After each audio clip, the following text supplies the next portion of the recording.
Now, I have no objection to the twist as such, but it does represent some kind of change in our standards. What has happened to our concepts of beauty and decency and morality?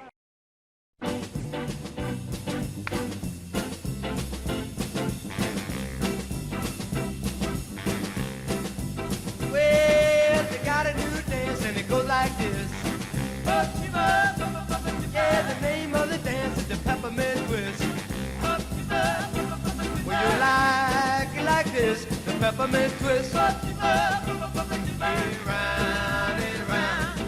All right, everybody, I can't even tell you, this is probably the most exciting episode we're going to have. We have an icon that's joined us, and he's not only is he introduced a new book, but the music that he's produced and the stories in this book are priceless. And the fact that he's got ties to Hawthorne just makes it that much better. And he's also Italian. So welcome, Joey Di Nicola. You guys might know him as Joey D from Joey D and the Starlights. Joey, thank you so much for joining us. Thank you, Flavio. Giuseppe Di Nicola. That's right. Giuseppe Di Nicola. Yeah. And you know, as I'm going through this book, and I want to go back to your roots and where you started and what inspired you, because the era that you started with the Starlighters, I mean, that was like the birth of rock and roll. And I think it was the genesis of rock and roll. Rock and roll actually was considered rock around the clock around the 1955, 56 era. And so I came a few years later. But I was in the beginning, and I got to see and meet some of the greatest acts in show business. And I had a lot of them in my group, which is an amazing thing. But I came from Passaic, New Jersey, and Passaic is 8 miles from the Lincoln Tunnel. So that gave me access to all the record companies that were around at the time. And back then, there were 100 independent record companies. Oh, yeah. But I started my band in Passaic, and I had the best band in New Jersey. We had contests every month on who was the best band, and we always won. But what was lacking, Flavio, is I didn't have any vocalists because I was not singing at the time. I was playing alto saxophone. Oh, is that right? Yes. I started with harmonica, then clarinet, then I ended up with alto saxophone. So I went out because we had myriads of doo-wop singers, doo-wop groups. I got David Brigatti, who was with the High Fives and later with the Young Rascals in the Hall of Fame. And I had him join my group. He was from Garfield, New Jersey. And then I got Roger Freeman from a group called the Vibratones, and he was the best singer in his group. So I took him. And I had the two best singers in Jersey and the best band in Jersey. Now I could go out. See, I was very entrepreneurial. I could go out and get work. And they couldn't get work as doo-wop singers. They couldn't sing in bars and stuff. I could play in bars with the band, but I didn't have the firepower with the singers. So I went, I had some good business acumen, and I went out and I got the best singers that I consider in the state of New Jersey, except for maybe Frank Sinatra. And then we went out and did our thing, and we got very successful. So what was your inspiration? I mean, I knew you grew up in Passaic. What inspired you musically? Because I know you talk a little bit about it in the book, and we're going to go a little bit deeper in the book, but you talk about it in the book. What was it that inspired you musically? Flavio, I had so many heroes back then. And I started out, I knew I was blessed with a wonderful musical ear when I was in kindergarten, when we used to do do, re, mi, fa, sol, la, ti, do. It came simple to me. And then I'd sing it in the same pitch that the teacher would say it. And she was amazed that I was able to do that. So I knew I had some musical ability. And then when I was around 8 years old, I picked up the harmonica and I started playing harmonica. And I got a friend of mine, Tony Shudo, who's a drummer, and John Yannick, who was a guitar player, all from Passaic.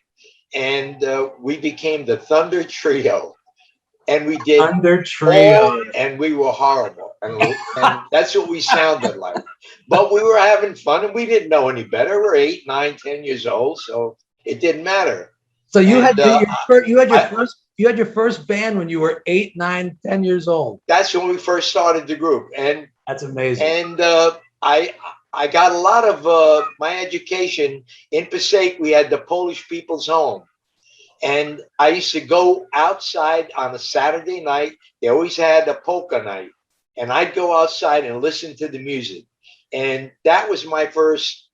I said, I want to get a band. This is great. And I heard Bernie Witkowski and all the Polish band leaders of the time, and I love the music. So when it comes to music, I love classical music, of course, because my mother always listened to opera. She was born in Sicily. My father was born in Abruzzo. So okay. So you're I first had generation. the good musical background as far as classical music was concerned. And Nicola Paone, people like that. My mother played that all the time.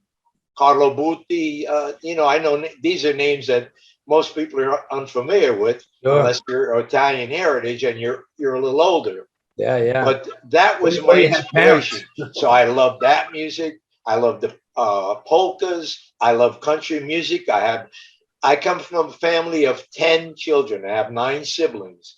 My mother and father had 5 boys and 5 girls. I'm number 8 in the hit parade. I'm the youngest boy. I have 2 younger sisters.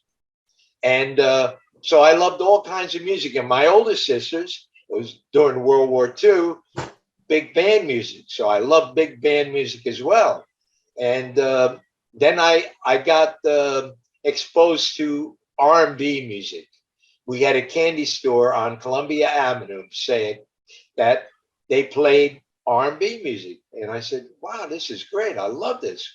And I'm listening to Ray Charles and B.B. King and all the doo-wop singers, Wow. the moon glows, the harp tones, on and on, ad infinitum, Johnny Maestro and the Crest. And they became my heroes. And Jimmy Beaumont and the Skyliners. I'm saying that's what I tailored my band after. R&B music. I just loved it. Yeah, and I know that Passaic is a very diverse. It was at that time. It still is today. It's a very diverse community. So it's good that you. There's another thing which I don't understand what's going on today. I hired my band according to ability. I picked the best people I could find. It didn't matter. My mom and dad were not prejudicial people. They said, treat the people, and they're first generation. Their happiest days when they got their citizenship papers. Okay, Mine too. I can remember that. Do you remember? I was a little kid. Yeah, yeah. I'm sorry. You remember when your parents got their citizenship? Yeah, when I was like 8 years old, maybe. Yeah, yeah. So and they were so proud, so proud. Yeah, I was the same way. My parents got it because I was an immigrant also, but they got their citizenship. I was about 8, 9 years old, and then when I turned 18, I got my own citizenship and became naturalized.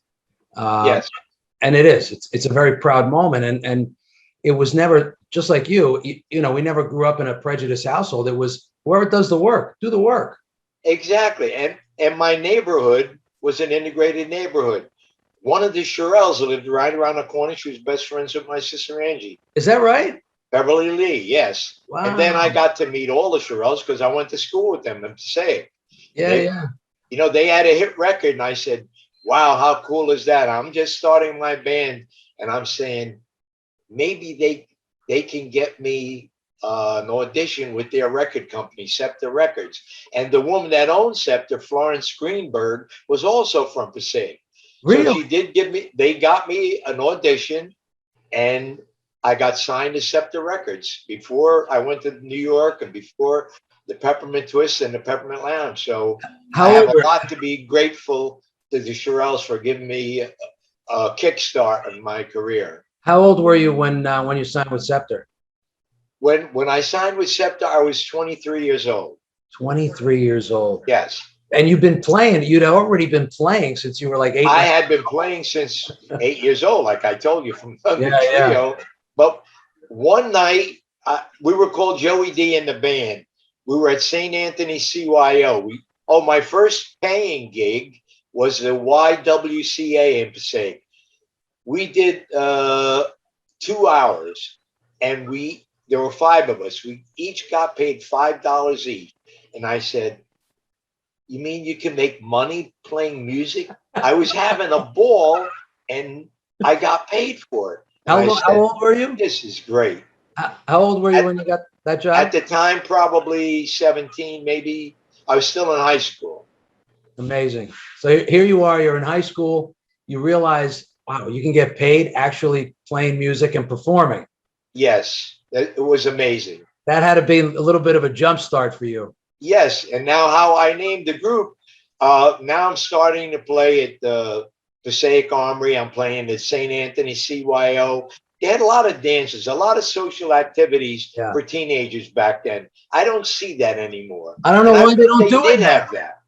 I think there'd be less trouble and people would get along more together. Absolutely. It's a shame. It's a shame. And it'd be a great situation for the younger generation. Unfortunately, I think I grew up in the best time ever, because the Second World War generation is the best generation in the world.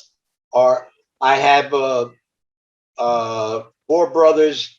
2 were in the Air Force. 1 was in the Army. My mother had 4 brothers, all of them in the Navy. So we got associated with the military, and always respected and honored people that were in the service because of what they did for our country. You know, they kept us safe. And during the Second World War, that was a real deal. I mean, if we didn't win that, we'd be speaking German right now. Yeah, no kidding. And your song would have never come out. And so I went to back to how we got to the name. I'm in St. Anthony's, Joey D's band. And I go outside, and I was a big fan of the Moonglows. And it was a starlit night. And I'm out during the break, and I'm saying, we got to change the name. And I look up the sky, and I see the stars, and I say, Moonglows, stars, Starlighters. And that sounded really good. Joey D and the Starlighters. And I said, that's the name. And this was when I was about 18. We became Joey D and the Starlighters, and it's been ever since. 18 years old. And I mean, it still sticks to this day. I know you've had, and we're going to get into all the people, but I want to talk a little bit about your book. So guys, this book, this just came out. This is the entire, it's a lifetime of stories. And the stories, we're going to get into some of the stories, but I don't want to give too much away. The number of people that you were involved with, and the number of just the number of things that you came across, the racism during that time. Just amazing.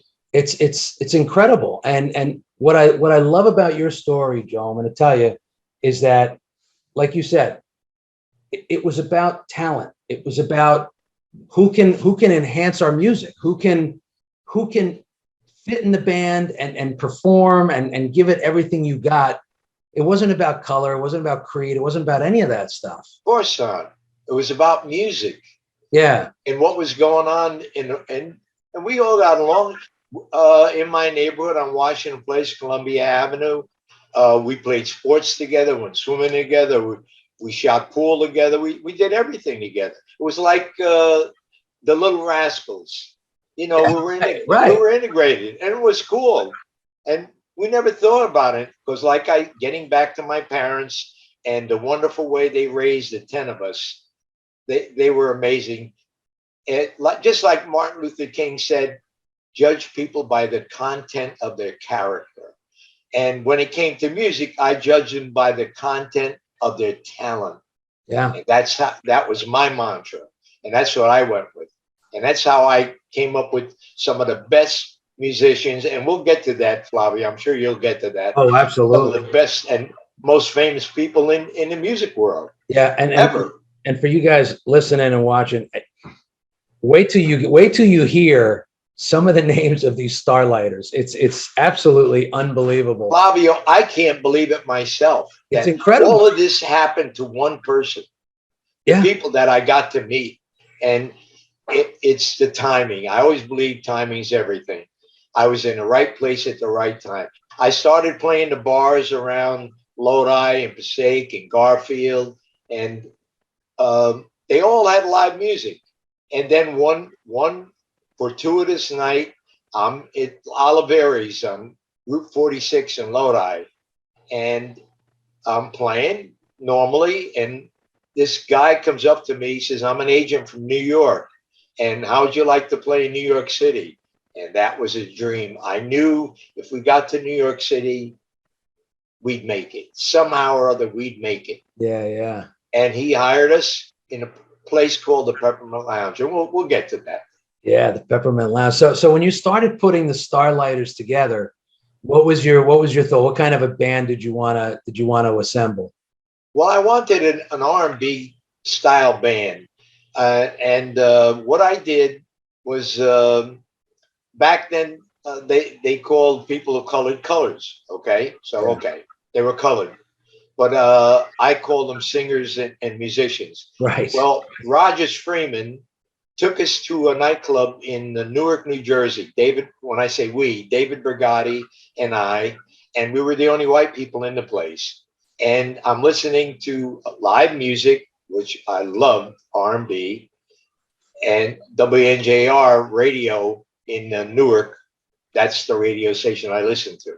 So we go into this club, Ben's Cotton Club, and now they put the records on the jukebox, and they're playing some songs and they're dancing. And I hear us, well, God knew, come on, baby, let's do the twist. And I said, wow, that is great. I think we should add that in our show.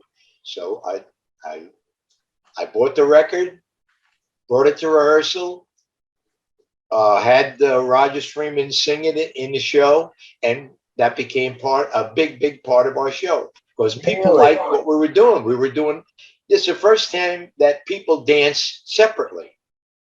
It was so cool. Right.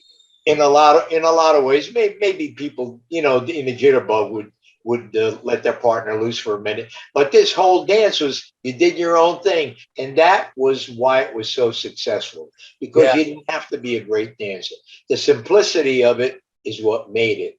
Yeah, and it also made it accessible to everybody. So you could exactly. You could Anybody could do it. If you were the worst dancer, if you couldn't walk and chew gum, you could do the twist.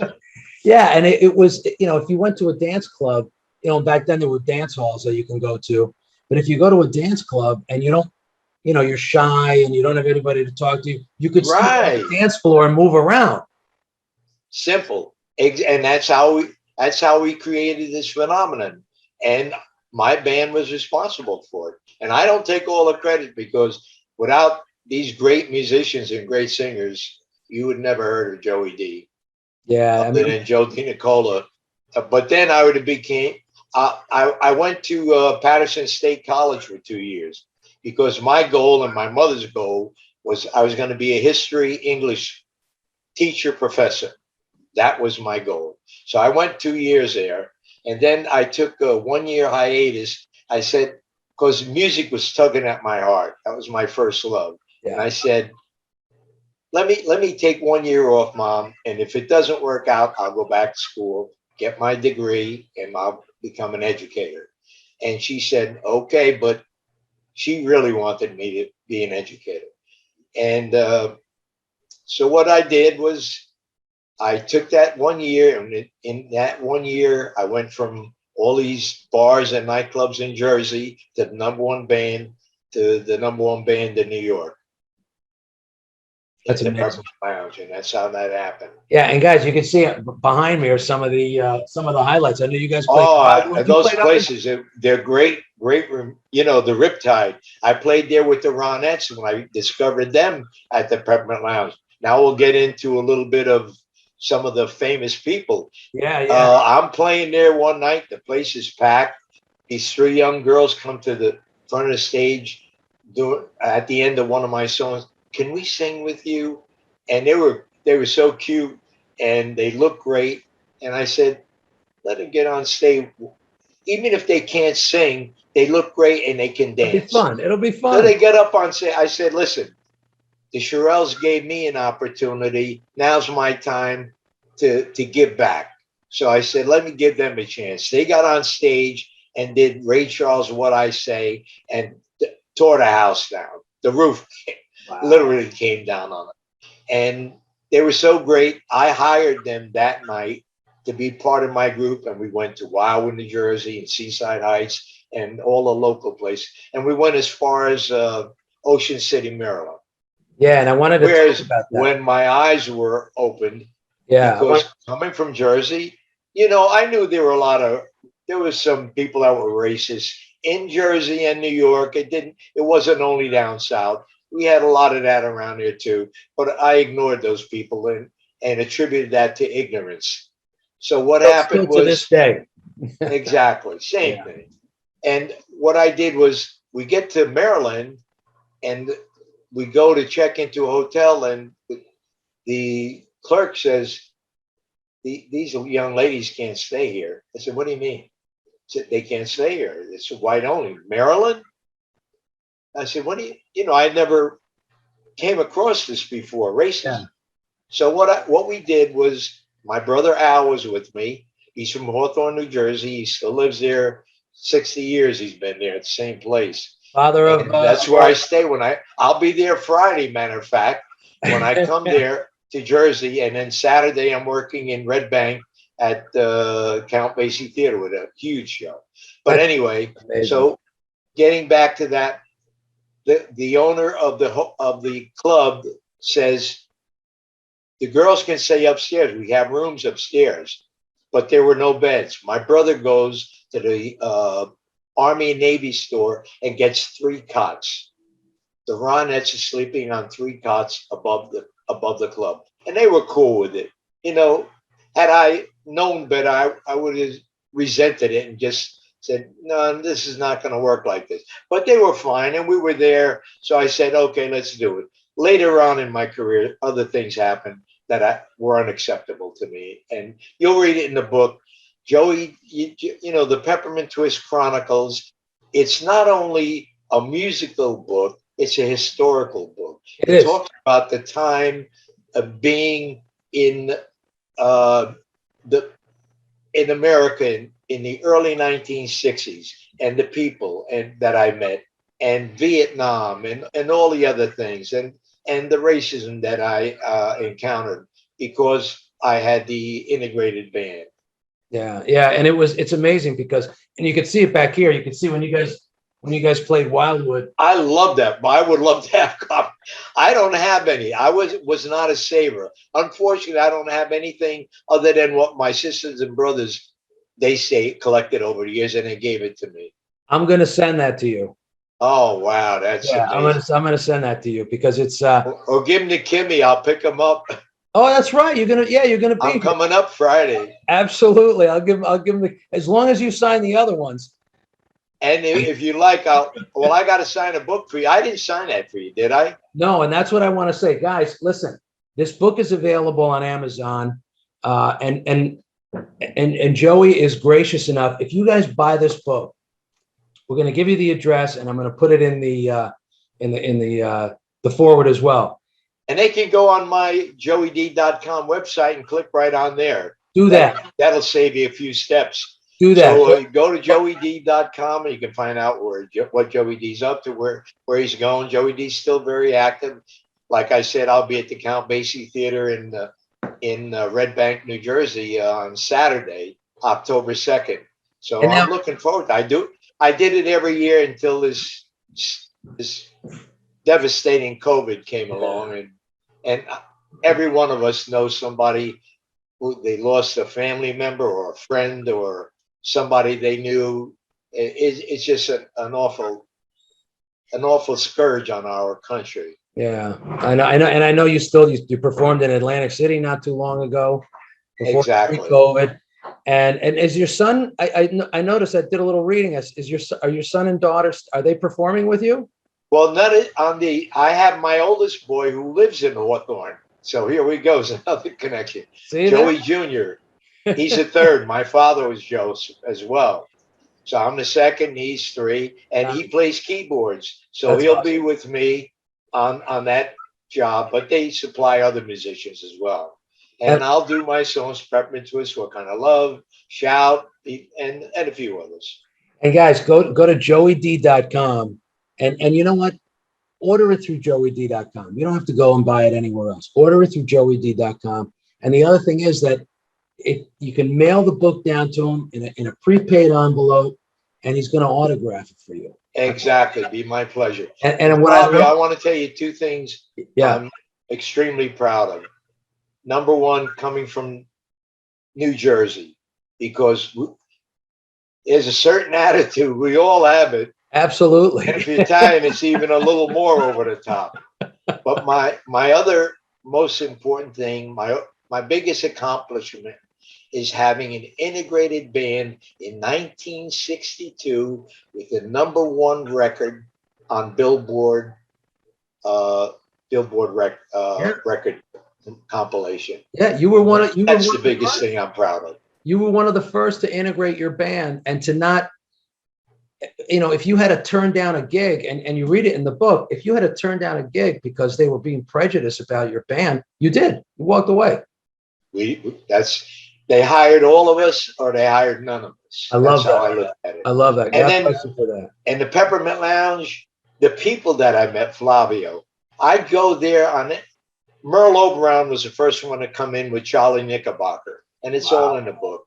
And they came in to get out of the rain because Peppermint was on West 45th Street between 6th and 7th, and that's where all the theaters are. So they were coming from one of the shows. Yeah. And they came in to get out of the rain, have a cocktail, and my band happened to be playing a twist at the time. Yeah, yeah. So the kids on the dance floor, she actually got up as a hoot, the goof, and she got up and danced with the kids. And Charlie Knickerbocker wrote about it in the Daily News the next day, and boom, the place exploded. It was not a dime spent on publicity, became the world's famous nightclub. Well, and you guys were the house band. You were the house band. And the people that came in subsequently, Judy Garland was there almost every night. Judy Garland, The Wizard of Oz. I'm a movie buff too, so I just couldn't believe my eyes. Shelley Winters, Shirley MacLaine, John Wayne. This is just a movie set. Wow. Nat King Cole. If you were anybody in the early 1960s, you came to the Peppermint Lounge. Jackie Kennedy, Ted Kennedy. It was just incredible. Duke and Duchess of Bedford. We had royalty come there. Wow. It was just such a famous place. The Beatles, the Rolling Stones, music. Come on, does it get bigger than that? Marilyn Monroe, Ava Gardner, the most beautiful woman in the world, in my opinion. And I had an eye for women. I'm not too proud of what I did back then, but it's in the book, and it's very interesting stories. And listen, Christmas is coming up, and if you got a birthday coming up for somebody in the family or a friend, if you buy one book and you want to learn about the 60s and what was going on, not just the music, but what was going on in the country, buy this book, Peppermint Twist Chronicles. It'll be the best book you ever bought. Well, I won't regret it. It took me 11 years to write this thing, and I had to get an okay from my wife because I'm not proud of all of it. Yeah, well, it's and you know what? I have to say, from what you were saying earlier, your mother would be very proud of you because she wanted you to, to go to school as a history major.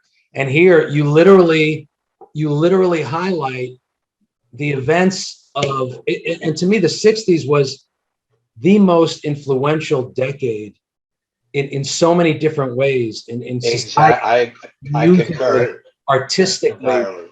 Yeah, it's amazing. So for you to write down everything that's happened to you in your life and what you witnessed and what you went through. I was reading that one story, maybe you could share real quick about what happened up in Portland. I know that you had a situation when you went up to Portland, Oregon. It was the same thing. It was that same racism and same prejudice. Incredible. I'm saying this doesn't happen. I read about it, and I knew it happened in Alabama, Mississippi, and the Deep South, even Florida, where I live now. But geez, come on. Like we need more Martin Luther Kings. That's all I can tell you. Yeah, He's one of my heroes. And you get into great detail, and I love that about this book is that you could tell that you poured your heart and soul into this.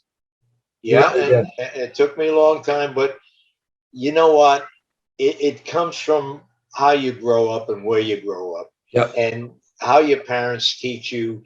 Because I have 7 children, 13 grandchildren, and here's what I do: I tell them when they're little, picciotti, when they're really little, I say, listen, there's a right way of doing things and a wrong way of doing things. And I want you to do the right way. And you'll know the difference. Yeah. And you're going to go out in the world because I can't be with you 24/7.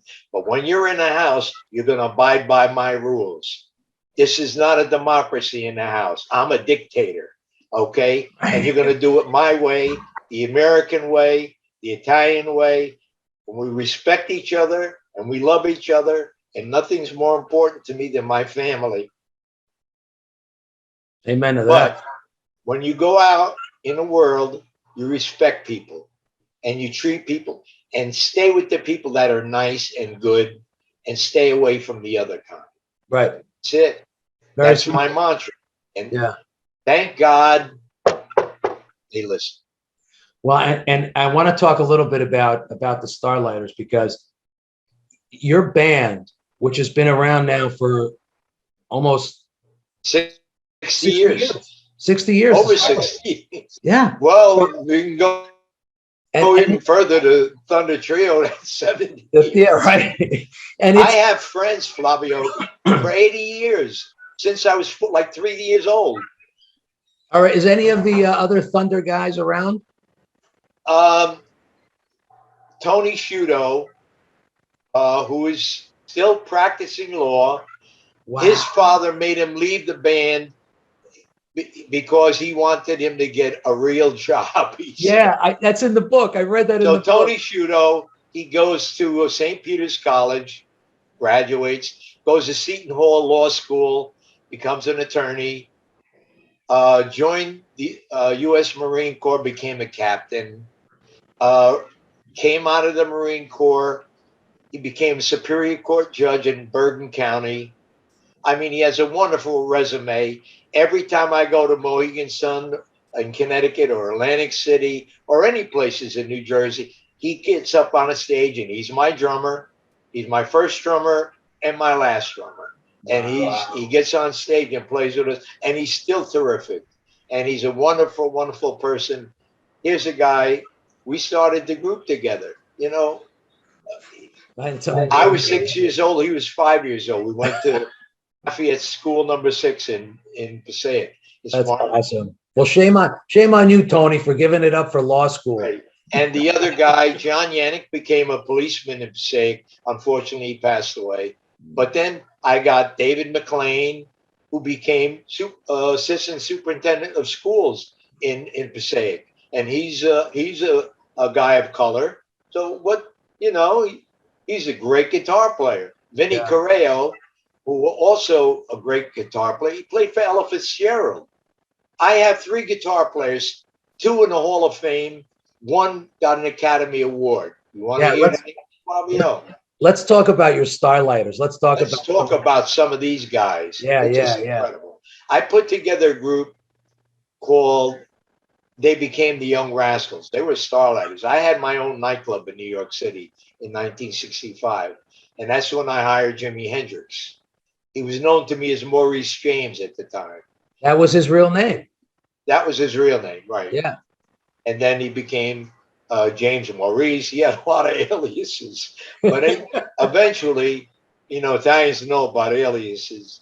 And anyway, he became Jimi Hendrix and the greatest rock and roll guitar player, Hall of Famer, Hall of Fame also in England, not just in America. And then I had Gene Cornish. I took him from one group. I took Felix Cavalieri from Felix and the Escorts, and I took Eddie Brigatti, who was just a young kid, and they became my Starlighters, my backup group.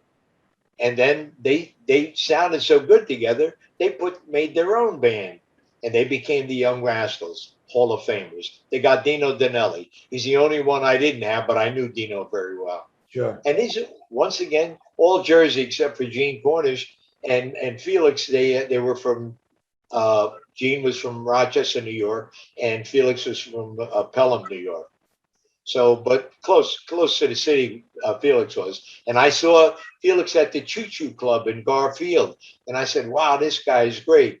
And I'm doing shows in Europe in 1963, and my keyboard player was with his wife, and she got homesick. So his name's Bill Callanan, David from Nutley, New Jersey, and they wanted he had the lead. So I knew Sal Banur, who owned the Choo Choo, and I said, get me Felix Cavalieri, and I'll fly him if he'll come, and he can be my keyboard player. He's so great. And that's exactly what happened. That's how Felix became a member of my group. And on one of the gigs, and I'll give away some of the book, but not all of it, we're playing in Stockholm, Sweden, and I look on the billboard and I see this group from England, Beatles. The Beatles are my opening act in Stockholm, Open for Sweden. you guys. I mean, come on. Nobody can have that much success and serendipity in one lifetime. And Yeah. I did it in 10 years? I Yeah. met all of these fantastic people. Incredible. And this was I don't even tell people because they wouldn't believe it. I wouldn't believe it. I don't believe this happened to one person. Get the heck out. You come from Jersey, you're a little cynical, a little skeptical, and that's a good thing. Yeah. And I brought it with me to Florida, believe me. and the Beatles, they didn't even at that point when they opened for the Starlight, for Joey D and the Starlighters, all they had was please me. And then they were so great that night. I threw a party for them in the Hotel Foresta where we were staying, and they were so impressed that I was a big star. I had Shout, Peppermint Twist, Mashed Potatoes, and all. I had several hits. What Kind of Love Is This? And they said, "That's so great of you. We're coming to the States in '64, because this was in October of '63, a couple of months before they came to the States." And they said, "We're going to come to the Peppermint Lounge to see you." And I said, "Yeah, okay. Yeah, whatever. You know how we are." And I said, "Yeah, I heard those stories before." And George said, "We're coming to the Peppermint Lounge." And I got pictures that prove it. All four of them came to the Peppermint Lounge. And they are great guys. They had great and wonderful senses of humor. Unfortunately, we lost two of them. Yeah. But I still see Ringo because he's still around pretty much. I don't get to see Paul, but I'm sure they remember that night in Stockholm. And your band, you were almost doing an all-star band before any of them became all-stars. Just incredible. The list goes on and on of the people that you had in your band. Flavio, don't tell anybody. They won't believe it. Let them buy the book. Yeah, you got to buy the book. Go to joeyd.com. Take a look. You can just click on it, buy the book, and that's it. And then you go right to Amazon. And I want to tell you this. I just got word yesterday we're the number 7 rock and roll history book on Amazon. How's that? 7. You know what? We're gonna get you up to number 1. Well, we want to be a bestseller. That's my goal. It's gonna happen. It's gonna happen because once people start reading these stories, I mean, it's like you said, it's not just great birthday present, great Christmas. Christmas is coming, Hanukkah's coming. Yeah. Go out and get the book. You won't be sorry, and the people that you give it to are going to be very grateful. And it's again, it's not just you'll have a lot of rock and roll books that come out, and they basically talk about themselves and what they went through, and their drug addiction and their recovery, and all this stuff. But you get into a lot more of what was happening. What was going on in the early 60s. It's historical in a lot of ways. It really is. It really is. Very proud of that part of it. That's what I love. That's what makes it interesting. And then double dating with Lenny Bruce. what? You, I you mean, know, I consider him one of the funniest guys in the world. I wrote and I down- got to meet him and become friends with him. And that's because of music, being at the Peppermint Lounge at the right time. It was just I wrote down- remarkable. I wrote down the who's who of what you had in the book. I know that you started in Jersey. I know you knew some of the Jersey boys. You knew Joe Pesci. You knew that whole group, right? Yeah, and Frankie Valli and the Four Seasons, they were my idols. I used to go, they were the Four Lovers when I used to go see them in the local bars in Jersey. Right. And Frankie Valli and I are still great friends. And if you look at the back of the book on who endorses it, you can't believe it. These are great people. Flavio, read a couple of the names of the people that are on the back of that book that endorse it. And it's people that you wouldn't even imagine. You have Sir Barry Gibb. Incredible. Of the Bee Gees. People that I got to meet because of music. Yeah, you got Frankie Valli, Aaron Neville from the Neville and the Neville Brothers. Ronnie Spector, Frankie Avalon. Bobby Rydell is in there too. Yeah, it's unbelievable. Shirley from the Shirelles, Beverly Lee. I mean, they're all great friends. Larry Chance from the Earls. They all endorsed the book. Jay Siegel from the Tokens. And it's just incredible. Can you imagine? We're still friends. We started out together in the early 60s. Here it is in the 20s.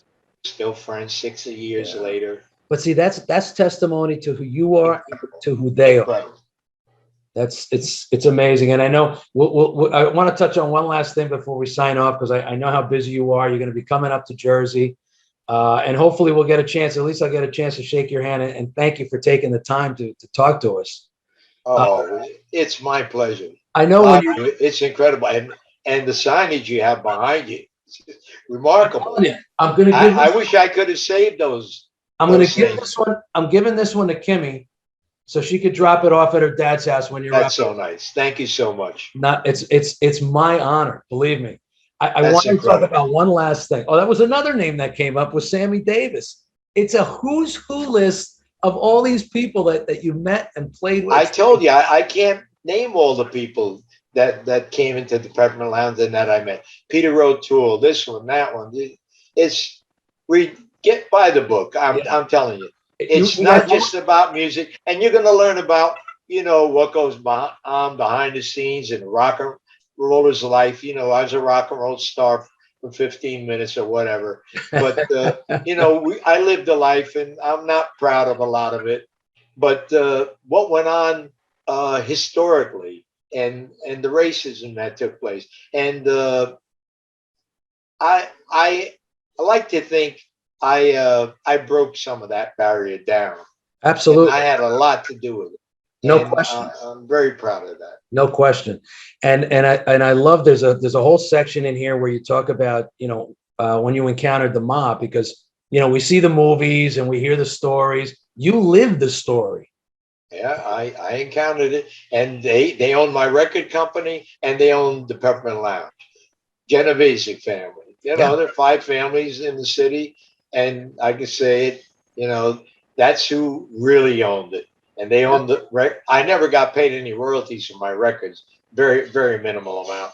$13,000. I had #1 record around the world, the #1 album, the #2 album, I should say. But it's all in the book. 13,000. You'll learn about the mob. You'll learn about the music. You learn about how I had to encounter having an integrated band in places up north, not just down south. And then I did a tour down south, and it's great, man. I did the Apollo Theater in I was going to say, I love New York City. And, Johnny Maestro did it. Jimmy Beaumont did it. Billy Vera did it. Very few people that were, you should say white, or I don't know. We're Americans, okay? We're all Americans. Exactly. But I had the honor of working with Moms Mabley and my band at the Apollo Theater, and the funniest lady in the world. So I got to do that. Didn't you use Peppermint Twist Chronicles, man? you went up to Wilt Chamberlain's place too, up there, right? Up in Harlem. Where? Wilt Chamberlain's, didn't he have a place up there? Yeah, and that's where we used to pick up Hendrix. Yeah, And we used to go on the gigs, and we'd go on the road to Buffalo and Syracuse and Rochester and all the places, and the Catskills and Pennsylvania. And so for the year of 1965, he was my guitar player. And we played all the places: Staten Island, Brooklyn, Queens, Bronx, Manhattan. I had my own club at the time. It was just amazing. And he came to Lodi to audition in my band. There's great stories in there. I love that. Yeah, I don't want to give that story up. No, there's some great stories about that. For you guys that love music, but more importantly, love the history, not just of music, but of what was happening in the 60s. This is the book you want to get. Peppermint Success from a kid from first generation American. And you were born there, but you're almost like first generation, I am. My mother and father, they spoke Italian. You know, that's it. And that's what they brought with them. But they brought the beautiful cooking, Abruzzese cooking, and Siciliana cooking. Nothing better in the world. I had the best. And my wife's Napolitan, so I got the best of all worlds. That's why we have 9 pizzerias. You can't beat us when it comes to food, folks. I'm sorry about that. Yeah. No, I'm not sorry about that. I'm proud of that. Exactly. It's almost like we should be saying you're welcome. Look, do you eat pizza? Everybody eats it. La pizza. La pizza. Where did that come from, right? Yeah. Napoli. Yeah, and look, we've got 9 pizzerias in Hawthorne. So what does that tell you? Right, and they're all successful too. Joey, I can't thank you enough. I mean, it was a pleasure. It was beyond a pleasure reading through your book and just getting a chance to chat with you a little bit. You know, it's always nice for me to talk to a Goomba, but you know, Grazie, signore, grazie. A Goomba that has a great Italian American story. You know, and being an immigrant, I hear a lot of stories of how, you know, people either fight to survive and build themselves up and teach their children how to work hard and exactly passionate. Good work ethic. We all have that, and my children have it as well. And my mother and father, listen, Italians weren't treated too nicely when they first came here either. No. Remember that. People were prejudiced against us, and the Irish too when they first came over. Yeah, you know, it happened. It seems like you got to have somebody below you. I don't believe that. Bring people up, not down. Exactly. And you know what? You did it in your band. You lifted people up. Without a doubt. You made them successful. And I was so fortunate to have some of the greatest people. And I have 7 people in the Rock and Roll Hall of Fame that were Starlighters, and won an Academy Award. I mean, you can't do that. It might be a Guinness Book of Records. I'm not sure, but and you know what? Who knows? You're not in the Hall of Fame yet, right? No, and that's fine. I'm in the East Coast Hall of Fame, and I'm happy with that. Yeah, but you know what? We're gonna and I know you have a street named after you in Passaic. Another and the auditorium in the middle school named after me, and the high school named after the Shirelles. So Passaic is pretty cool. So listen, guys. Call up the Hall of Fame. You tell them for someone like Joey D and the not only the influence that you had musically, but the influence that you had building up all of these other musicians and how you broke the racial barriers in the early and mid 60s by touring in New Jersey anyway. Yeah. And then later on, after I became successful down south, because I broke that barrier in the 50s. Yeah, right. 57, 58. You know, that's when I had the first band of color. And man, oh man, it was my pleasure to tell these people they can't come in, then none of us are coming in. Exactly. Oh, okay, you could come in. Oh, okay. And that opened the door for us. And read the book. They tell it in their own words. Yeah, the guys that were in the band, they say it. I didn't have to say it. And guys, so you could tell get the book now, because you could tell this is going to be either a documentary, a feature film coming out. We're already working on a documentary. That's already happening. Maybe a feature film. That would be nice. Go to Joey. The book, get that book, man. Go to joeyd.com. And he's gracious enough. This is how much he loves people. He's gracious enough. You mail him the book and he will autograph it for you and mail it back to you. That's beautiful. Undoubtedly. I love my that. pleasure. All right. Don't go away. I'm going to sign off, and then I'm going to say goodbye to you. I'm going to say ciao to you. Guys, I don't know if you were as excited about hearing the stories as I am. You're going to be even more excited about reading this book. Again, go to joeyd.com, pick up the book. It's a great gift. It's a great gift for music lovers, history lovers, Jersey lovers, anybody. It's such a Italian lovers. Italian lovers, exactly. So I really encourage you guys to get it. And I do promise you, I'm gonna give this to Kimmy. I'm gonna text her right after we talk, and I'm gonna tell her to and I'll drop it off at her house so she can give it to you. That's so beautiful. Thank you. Grazie, Fabio. Don't go away. Guys, again, thank you so much. I hope you enjoyed it as much as I did. This is, to me, it's not only a part of American life, it's a part of my Italian life, it's a part of music life, and it was just a part of history. So I hope you guys enjoyed it. Go out and pick up a book, and let's make him a bestseller, all right? And make sure you contact the Hall of Fame, because I know he's being humble, but he needs to be in the Hall of Fame. This is the kind of story that needs to be documented and memorialized. Thank you so much. We'll talk to you guys soon.